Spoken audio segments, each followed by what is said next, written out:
Welcome to Money Talks. I'm Cathy Yang, your intel on the Philippine markets and the economy. In the headlines, after weeks of fuel price increases, a rollback will finally be implemented. The Energy Department estimates diesel prices could go down by almost 21 pesos. This comes as the Middle East crisis enters a seventh week. As motorists bear the brunt of soaring fuel prices, still no fare hikes are allowed for TNVS drivers. We speak with InDrive country manager Sophia Ginto as ride-hailing apps race to deploy electric vehicles on the roads. And in news overseas, the U.S. says it will begin a naval blockade in the Strait of Hormuz within the day as negotiations between the U.S. and Iran hit an impasse.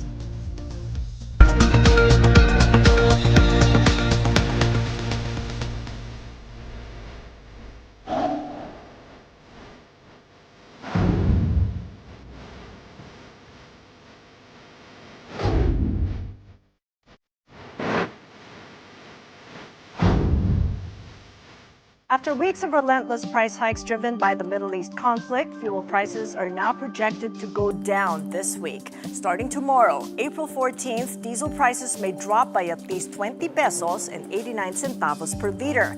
Gasoline and kerosene also expected to go down by no less than 4 pesos and 43 centavos and 8 pesos and 50 centavos per liter respectively. The adjustments reflect recent movements in the international market after a ceasefire deal was made last week between the U.S. and Iran. But Energy Secretary Sharon Garin warns prices are unlikely to return to 60 pesos per liter. President Bongbong Marcos said the rollback was a much-needed relief for consumers. He, however, acknowledged it remains insufficient to fully address the burden of rising expenses.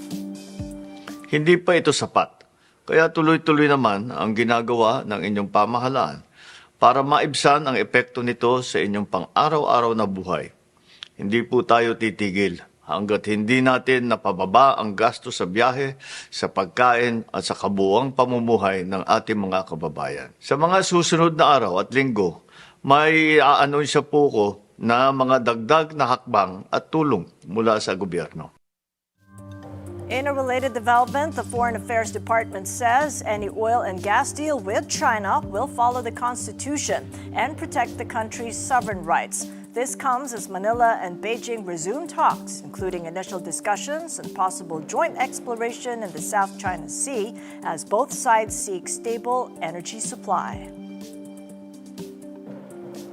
The Philippine Economic Zone Authority, or PEZA, says allowing economic zone locators to adopt work-from-home arrangements for up to a year will help sustain business growth and preserve jobs amid external headwinds.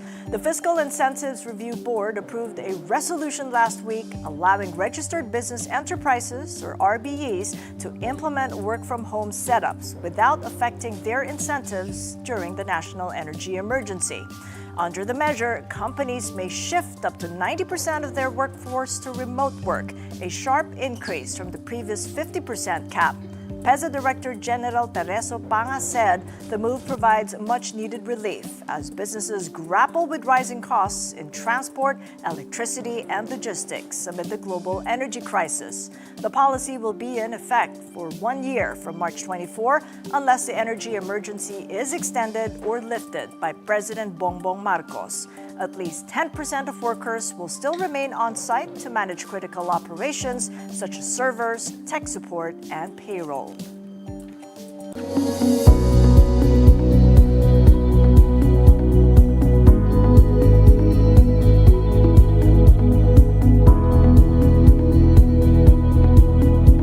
Nearly 2 months in the conflict-linked fuel price surges, the government is rolling out incentives to build electric vehicles locally, backing plans for the country's first locally manufactured hybrid cars.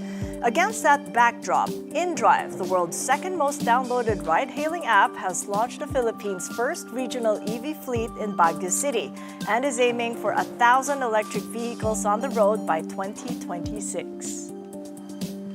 Well, with us now for more is Sofia Ginto, Country Manager of InDrive Philippines. It's good seeing you, Sofia. Welcome to the program. And thank you also, Cathy, for having me, and good morning as well to your viewers. All right, so how's it going for InDrive 7 weeks on into the Middle East conflict, the drivers and the riders? Yes, actually, for the drivers, we're seeing the rise of their operational expense. We're seeing it, a talk between our driver community in social media and news.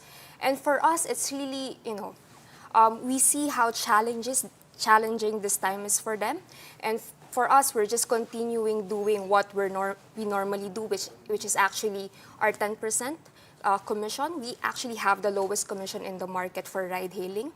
And in accordance to that, we're also lowering further our commissions in peak zones or peak demand hours as low as 1%. So those are the main things that we're doing to support our drivers during this time.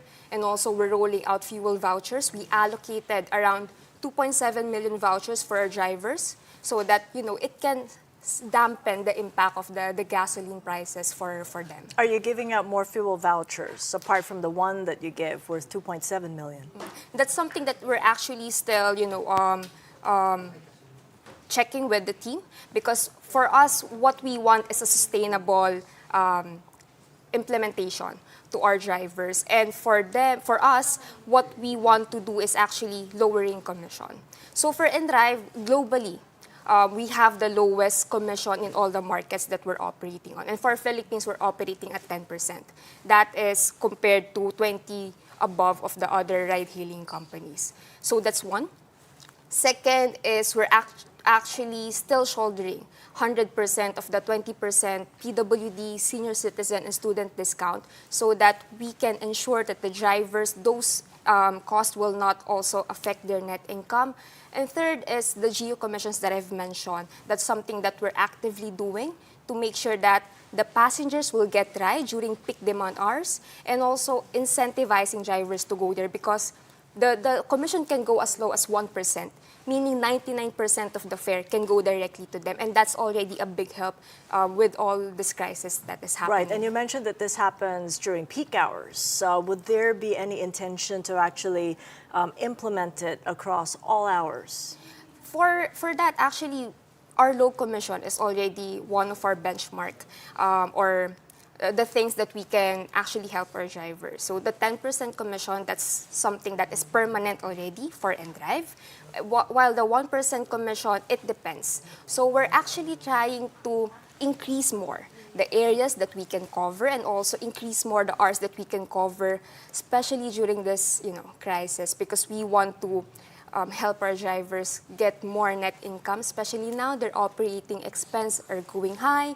So we want to make sure that we're still supporting them in order to make sure that they have money to feed their family.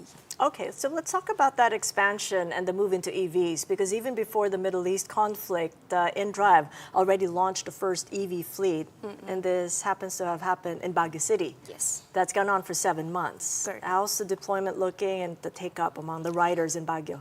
Currently, it's looking good. So we're seeing a good traction in Baguio. We're seeing a good utilization rate in our EVs there. But we're still on the pilot test. And we tested in Baguio because it's small. We can tweak or adjust if ever once we launch it on a national scale. So for us, for this year, we're just maintaining first our plan, which is test Baguio first and then roll it out in Metro Manila. So for 2026, that's our plan. Hopefully by H2, we will be able to bring in already those EVs in Metro Manila. In fact, you mentioned 1,000 EVs, but whereabouts in which Philippine roads? Is it Metro Manila that you are deploying 1,000 more EVs? Yes, so basically because we know that the bulk of the passengers in the ride-hailing is really in Metro Manila. That is where we want to focus on. But for now, the Baguio is still our main focus for now, because we want to understand first how it works and also get feedback from our drivers if our model is working for them, and if yes, then we roll it out to Metro Manila. So what have you learned then in 7 months from the drivers and the riders in Baguio City? The city has a sustainable roadmap, so that helps, but how is the implementation of your EV fleet helping implement your ridership for EVs versus the petrol vehicles, which you still have? First, of course, passengers prefer EV. It's quieter. It's basically new vehicles for them. So they like the comfort that it brings. While for the drivers, the operational expense is lower for them. So of course, How much lower? operational expense. Based on last estimates that we did, is 20 to 30% lower compared to a normal taxi vehicle or gas vehicles. So that was pre-war. pre-war. So right now, if we do the maths, how much additional income can they still have in an EV versus a petrol vehicle? For that, that's something that we haven't, checked it yet. But of course, that is something that we will also look into once we roll it out to Metro Manila. But for drivers, of course, they also prefer having those EV vehicles because of lower operational expense, and combine that with our low commission of 10%. So they're earning more if they use that EV vehicle in InDrive app. No problems? I mean, what's keeping you from rolling out any faster in Metro Manila, given the demand, because fuel prices have remained high? Yeah, so actually, of course, we're aggressive in expanding, but we also want to find the good local partners that we will. So for Baguio, we have a local partner there that we partnered in order for us to roll out that initiative. For Metro Manila, we're still building that partner pool. So that's something that we're still on track for this year. And hopefully by H2, we'll be able to complete that partner pool so we can deploy the targets that we have for this year for EVs. Yeah, the partner pool includes the EV fleet, Yes. the EV dealer, as well Dealer, as the the local operators. fleet, the Yes. operators. Is it difficult to find that kind of ecosystem here in the city? I'll say yes, considering that, before the war,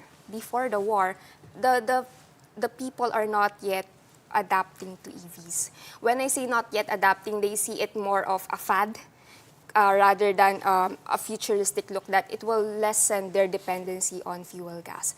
Now with this war that is happening, and it really showed how dependent we are on the diesel and the gasoline, somehow it also shifted the way they see these things. For them, that is more now an investment to the future.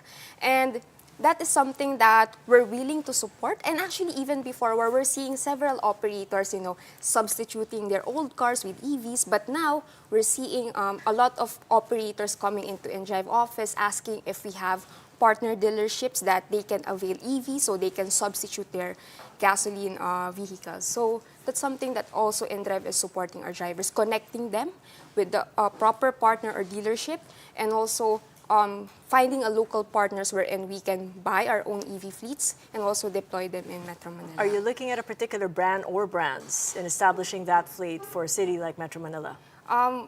We have partners, or we're still establishing contacts with the major brands of EVs, but as long as it is within the approved vehicle or car models of LTFRB, then that will suffice. When you have a government saying that they will provide incentives to companies that will create EV fleets or manufacture hybrid fleets here, what impact does that have on a ride-hailing app like InDrive? So for us, it's more of course, that is an advantage for us because we will now have more leverage to encourage our driver partners, our operators to actually switch to EVs. Second is it will also help us to get more funding because in order for us to have our own EV fleets here in the country. And third is also changing the perception of the public so that they will more, adopt to this EV fleets. Because for now, it's more of we're not seeing much EV cars in the road, and that's what we want to change with also our initiative. Then couple it with our low commission model. Then hopefully we'll be able to bring more sustainable income for our drivers while also supporting the government initiative regarding these EVs. Have you got a seat on the table? It sounds like you must have a voice when you speak with the government agencies involved, the LTFRB, and other government agencies like maybe even DTI in trying to promote that culture of, as you say, people still have to be encouraged, and maybe even drivers have to be encouraged to shift to EVs. What kind of a policy roadmap would work out for a ride-hailing app who is shifting more to EVs? So we're still coordinating with LTFRB on their plans regarding this. But as of the moment, we're still waiting on their direction as well, because for now, they're a bit focused on the cash subsidy rollout, how they will dampen the impact of the fuel crisis to the drivers. But for sure, once this is all over, the conversation will now shift on how we can make ourselves less reliant to this diesel and gasoline, and that's where the EV conversation will come in. And that is also where InDrive will support and have a seat on the table, that this is something that we're also very interested in supporting and investing here in the country. Can it all be over? I mean, when you come to think of it, the driver is not only having to contend with his own perception of using EVs, but also the availability.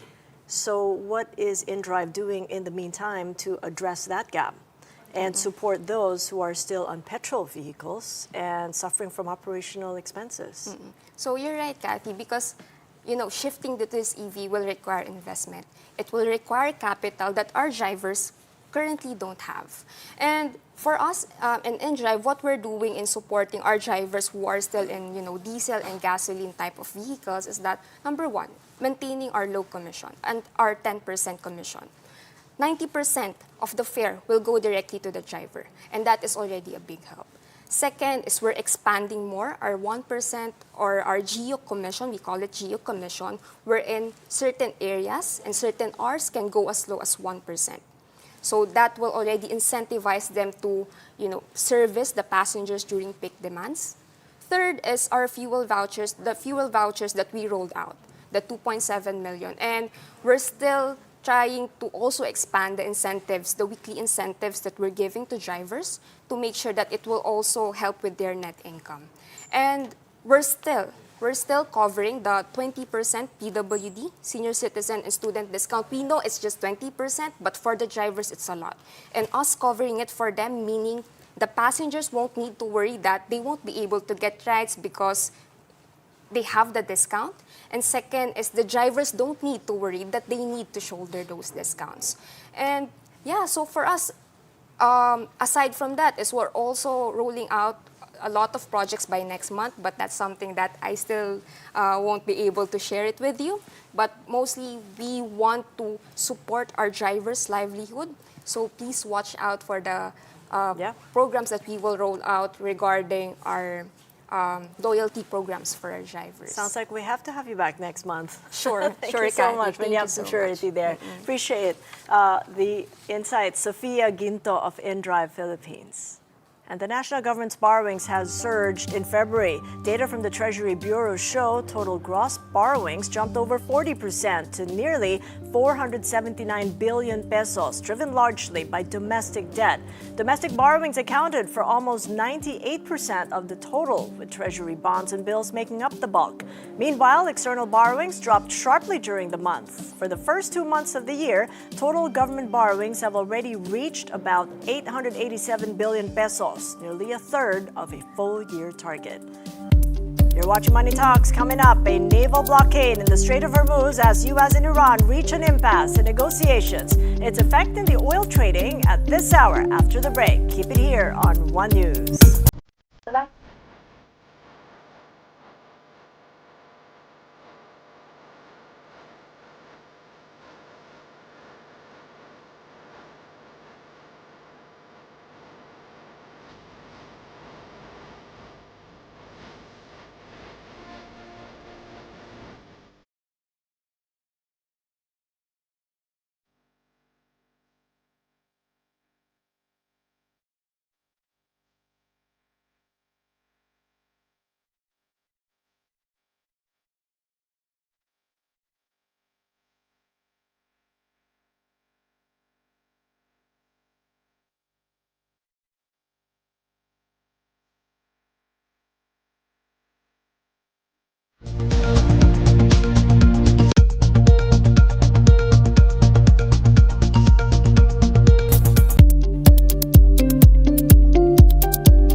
Welcome back to Money Talks. I'm Cathy Yang. Global oil prices returned to the $100 level after U.S. President Trump ordered to blockade the Strait of Hormuz.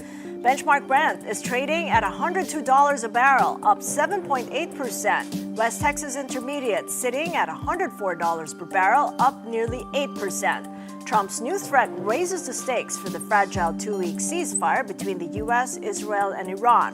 And it comes after 21 hours of marathon talks over the weekend that ended with no agreement. Trump told Fox News Channel's Sunday Morning Futures that traffic through the strait would be, quote, all or nothing. There'll be a time when we'll have them all come in and all come out, but it won't be a percentage. It won't be a friend of yours, like a country that's your ally or a country that's your friend. It's all or nothing. No, we're just bringing the ships up. We got a lot of ships, so we're bringing them up. We think that numerous countries are going to be helping us with this also, but we're putting on a complete blockade. We're not going to let Iran make money on selling oil to people that they like and not people that they don't like or whatever it is. It's going to be all or none, and that's the way it is. But the U.S. Central Command appears to have softened Trump's maximalist threat. It says the blockade will only affect ships entering or departing Iranian ports and coastal areas. Vessels to and from non-Iranian ports may continue to traverse the waterway. The blockade will start Monday at 10 a.m. Eastern Daylight Time or 10 p.m. Manila time. Meantime, the International Monetary Fund and the World Bank will hold their spring meetings this week as the Mideast conflict weighs on the global economy. The IMF will release its World Economic Outlook tomorrow, Tuesday. Managing Director Kristalina Georgieva already said last week the conflict means all roads lead to higher prices and slower growth. Checking in on the markets, Trump's blockade announcement sends U.S. stock futures into the red and overnight trading. The Dow and the S&P both down about 0.8% each. The Nasdaq tumbled nearly 0.9%. Asian equities fall this Monday due to the blockade. South Korea's Kospi and Japan's Nikkei 225 declined 0.6%, and Australia's ASX 200's down 0.33%. Uncertainties over the Mideast peace talks persisted among investors. The Dow shed last Friday 0.5%, S&P 500 slid 0.1%, and the Nasdaq gained 0.33%. Asian markets mostly in the green on Friday. The Nikkei 225 jumped 1.8%, Kospi rose 1.4%, Hong Kong's Hang Seng advanced 0.5%, and the ASX was down 0.1%. U.S. 10-year Treasury yields ticked up to 4.297%, and gold prices fell to $4,761 per ounce. And a quick check at our own markets on this first trading day of the week. PSEI opens lower by 1% at 6,036. The stock market rose for the third straight session on Friday, up 0.1%. Analysts say the local bourse may move sideways this week as U.S.-Iran talks ended with no agreement. Wendy Estacio Cruz of Unicapital Securities adds investors will be monitoring the release of key economic data, including cash remittances Wednesday, to assess the conflict's impact on inflows. As for the Philippine peso, it opens today weaker, back at 60 to the dollar, 60.25 to be exact. The peso weakened by 54 centavos on Friday to settle at 59.97 against the greenback. Traders see the peso moving above the 60 per dollar level if tensions rise anew, but stay at 59 pesos of a range if the situation remains benign. The 10-year government bond yields ticked down to 6.598%. In other news, Treasury bill and bond rates may edge lower this week as improved market sentiment following a temporary U.S.-Iran ceasefire drives demand for risk assets.